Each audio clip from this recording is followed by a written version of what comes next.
Alright guys, sa mapagpalang araw sa inyong lahat, mayroon tayong isang reaction video dito kay Rob Trip, DOJ, NBI at BI.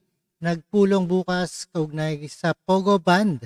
At simulan na ang nakatakdang pagpupulong bukas ng Department of Justice kasama ng iba pang ahensya sa pamahalaan para pag-usapan ang gagawin pagban sa operasyon ng Philippine Offshore Gaming Operator sa bansa. And please connect guys to Rob Trip and don't forget to like and share guys. Let's go. And please watch guys.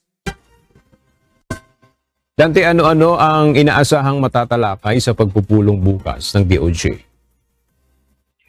Magandang tanghali, Aga. Sinabi ni Department of Justice o DOJ Secretary Crispin Rimulya, inaasahang pag-uusapan nila bukas yung kasama ang National Bureau of Investigation o NBI at ang Bureau of Immigration o BI ang pagpapatupad ng mekanismo para sa mandato ng Pangulo na total ban ng Philippine Offshore Gaming Operation o POGO sa bansa.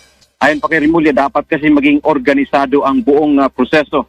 Paliwanag ng kalihim, gusto ng pamahalaan na maging maayos ang posibleng repatriation o pagpapauwi ng mga POGO worker dito sa bansa. Pabalik karamihan kasi dito ay sa China.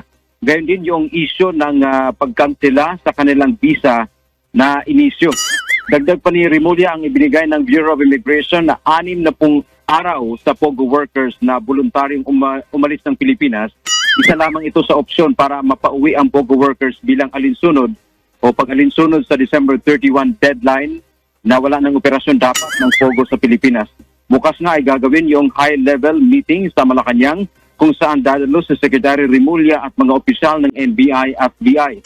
Sinabi pa ng DOJ, matagal nang pinag-uusapan ang pag-ban ng POGO sa bansa, subalit kinukonsideraan niya ng Pangulo ang epekto nito tulad na lamang ng mga kababayan nating mawawalan ng trabaho. Yaman nating update mula dito sa Maynila. Balik sa iyo, Aga.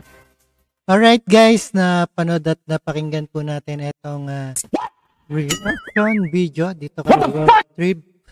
Alright, and let's get it on. At maraming salamat sa inyong lahat sa ating reaction for tonight. At maraming salamat. Ingat kayong lahat and peace out. Alright.